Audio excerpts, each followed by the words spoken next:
जय माता की। प्यारे दर्शकों, मैं आपका अपना लव गुरु विद एस्ट्रोलॉजी के अंदर पंडित विनय शर्मा आपका बहुत बहुत स्वागत करता हूं। आज जाने आप अपने जन्म कुंडली से अपने इष्ट देव को।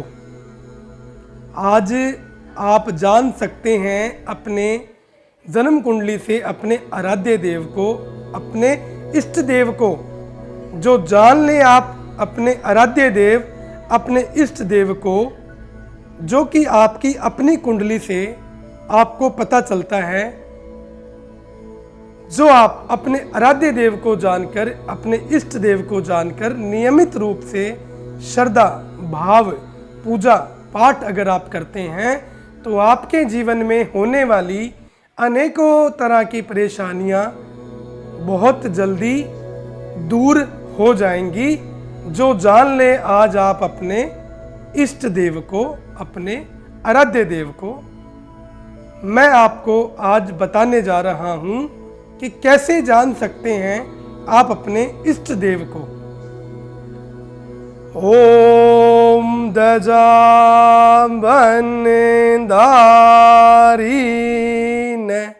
खम।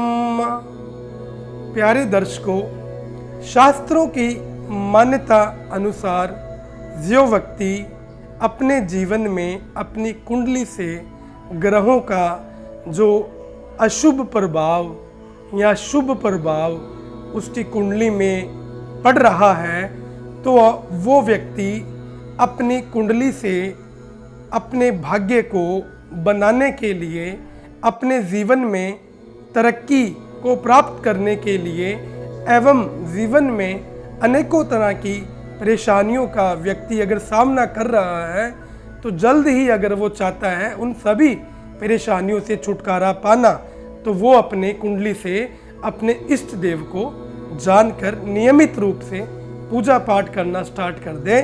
तो मैं आपसे ये वादा करता हूँ कि आप अपने जीवन में अनेकों तरह के शुभ फल प्राप्त कर सकते हैं। अनेकों तरह की कृपाएं जो हैं, अनेकों तरह की सफलताएं जो हैं, वो आप अपने जीवन में प्राप्त कर सकते हैं।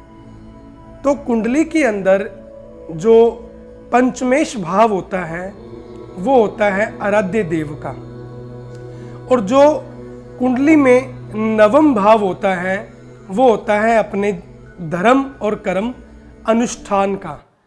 धर्म और कर्म अनुष्ठान का वो भाव होता है नवम, और आराध्य देव का जो भाव होता है कुंडली में वो पंचमेश होता है। तो आप अपनी कुंडली के अंदर पंचमेश भाव को नवम भाव के संबंधित आप अपने जीवन में अपने इष्ट देव को, आराध्य देव को जान लेते हैं, और किसी भी ज्योतिषी या किसी भी पंडित से आप ये पूछ लेते हैं कि आपका आराध्य देव कौन है, आपके इष्ट देव कौन है। क्योंकि कुंडली के अंदर जो ग्रह अपने घर का होकर स्वयं बैठता है वो उसको शुभ फल प्रदान करता है। तो आप आराध्य देव को, अपने इष्ट देव को आपने सिर्फ जानना है, क्योंकि वहीं से ही आपके जीवन में ग्रहों की प्रतिकूल जो अवस्था है वो आपको लाभ और आपको शुभ फल प्रदान करती हैं। जो अगर आप अपने जीवन में किसी भी परेशानी का सामना कर रहे हैं, या किसी भी परेशानी से आप परेशान हो रहे हैं, या आपके काम नहीं बन रहे हैं, या आपके काम बनते बनते रह जाते हैं, या आपका काम बना बनाया बिगड़ जाता है, 99% काम बन के 1% आपका काम रह जाता है, तो आपको अपनी जन्म कुंडली दिखाकर अपने ग्रहों को दिखाना होगा, देखना होगा कि कौन ग्रह आपके पक्ष में है और कौन ग्रह आपको किस रूप में कहाँ पे फायदा कर रहे हैं। सो आज की मेरी जो जानकारी थी वो यही थी कि जाने आप अपने इष्ट देव को, अपने आराध्य देव को। जय माता की मित्रों। यदि पंचम भाव में आपकी भाग्य कुंडली के अंदर बुध ग्रह स्थित हो और अथवा पंचम भाव में बुध ग्रह की दृष्टि हो तो आपके जो आराध्य देव हैं वो आपके आराध्य देव भगवान श्री विष्णु जी होते हैं और श्री गणेश जी भगवान जो है वो आपके इष्ट देव कहलाते हैं। आपके जीवन में आप भगवान विष्णु जी के अंश अवतारों की यानी भगवान विष्णु जी के जितने भी अंश अवतार हुए हैं आप उनके अंश अवतारों की पूजा अर्चना पाठ बड़े स्नेह भाव से बड़ी श्रद्धा भाव से नियमित रूप से भगवान श्री विष्णु जी की प्रतिमा लाके उनके आगे गुलाब के पुष्प रखकर और एक देसी घी का दीपक जलाकर रोज़ाना नियमित रूप से आप पूजा करते हैं तो आपको अधिक से अधिक आपके जीवन में आपको लाभ जो है वो होने लगते हैं। इसी तरह आप भगवान श्री गणेश जी की भी प्रतिमा लाकर अपने आराध्य देव को इष्ट देव मानकर आप गणेश जी की भी पूजा अर्चना नियमित रूप से श्रद्धा भाव से कर सकते हैं। आपकी जन्म कुंडली के भाग्य कुंडली के अनुसार हम जानते हैं अपने आराध्य देव को अपने इष्ट देव को। आप उनके संबंधित भजन भी कर सकते हैं कि जैसे भगवान श्री विष्णु जी हैं, विष्णु जी का जो बहुत ही सुंदर भजन है मैं आपको गुनगुनाने जा रहा हूँ। इसी के मतलब संयम से भगवान विष्णु जी भी प्रसन्न होते हैं और आप भी अपने जीवन में अगर करते हैं तो आप भी अपने जीवन में खुश रह सकते हैं और खुशी आप लोगों को दे सकते हैं। श्रीमन नारायण नारायण हरि हरि, श्रीमन नारायण नारायण हरि हरि, तेरी लीला सबसे न्यारी न्यारी हरि हरि, भगवन नारायण नारायण हरि हरि, श्रीमन नारायण नारायण हरि हरि। ये भगवान विष्णु जी का बहुत ही सुंदर भजन है। आप ये भी गुनगुनाकर अपने इष्ट देव को अपने आराध्य देव को खुश कर सकते हैं और वैसे ही भगवान गणेश जी की पूजा आप कर सकते हैं। इसके बाद मैं आपको बताना चाहूँगा, यदि आपकी कुंडली में पंचम भाव में सूर्य और चंद्रमा की युति बनी हो या आपकी कुंडली के अंदर पंचम भाव की जो दृष्टि है सूर्य चंद्रमा की आपके भाग्य स्थान पर पड़ती हो तो आपकी आराध्य देवी माँ गौरा है, जो भगवान शिव की पत्नी, हिम पर्वत की रानी, हिमाचल के राजा दक्ष की पुत्री जो उमा है।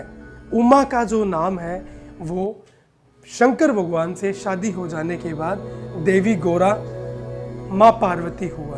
तो आपकी कुंडली के अंदर सूर्य और चंद्रमा अगर स्थित हैं पंचम भाव में या पांचवी दृष्टि सूर्य चंद्रमा की पड़ती है तो आपकी आराध्य देवी माँ गौरा है, जिनकी आप पूजा पाठ अर्चना बड़े स्नेह भाव से बड़े श्रद्धा भाव से मंगलवार के दिन आप कर सकते हैं।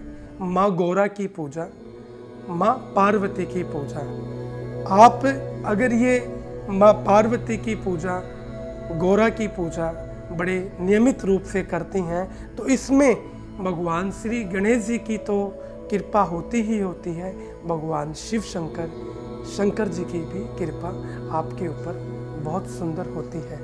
इसी के साथ यदि पंचम भाव में मंगल ग्रह आपका स्थित हो या पंचम भाव में मंगल की दृष्टि आपके भाग्य स्थान को देख रही हो तो आपके आराध्य देव जो है भगवान श्री कार्तिकेय होते हैं।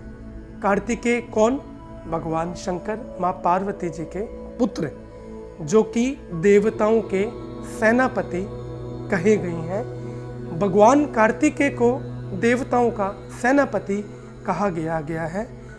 ग्रहों में से भी 9 ग्रह होते हैं, उनके सेनापति भी भगवान कार्तिकेय ही है, यानी कि नवम ग्रहों के भी सेनापति जो है वो भगवान कार्तिकेय को ही ये उपाधि जो है वो दी गई है। तो आप भगवान कार्तिकेय की पूजा कर सकते हैं। यदि पंचम भाव में आपका मंगल ग्रह हो या मंगल ग्रह की दृष्टि आपके भाग्य स्थान को देखती हो तो भगवान कार्तिकेय की पूजा करना आपके लिए अति शुभ फलदायक होता है। इसके अतिरिक्त आप हनुमान जी की भी पूजा कर सकते हैं। हनुमान जी जो हैं कलयुग के अंदर साक्षात एक ऐसे देव हैं जो कि बहुत जल्दी और बहुत अचानक लाभ देते हैं। तो कार्तिकेय के अतिरिक्त आप हनुमान जी की भी प्रतिमा लाकर दिन मंगलवार के दिन आप पूजा कर सकते हैं। इसी के साथ मैं आपको कहना चाहूँगा कि आपके जीवन में आपको खुश रहना है। आपके जीवन में यदि आपको अपना कोई कार्य बनाना है तो आप अपने जीवन में अपनी कुंडली से जाने आराध्य देव को और जानकर अपने आराध्य देव की पूजा पाठ अर्चना कर कर आप अपने जीवन में बहुत जल्दी बदलाव ला सकते हैं। यदि आपके भाग्य स्थान पर पंचमेश होकर अगर मंगल ग्रह बैठते हैं और पंचम स्थान पर आपके भाग्य स्थान को मंगल की 5वीं दृष्टि पड़ती है तो आपके आराध्य देव, देवों के देव महादेव शिव शंकर होते हैं। आप शिव शंकर जी की भी पूजा कर सकते हैं यदि आपके भाग्य स्थान पर मंगल ग्रह की स्थित हो या मंगल ग्रह से संबंधित आपकी 5वीं दृष्टि भाग्य स्थान को देखती हो।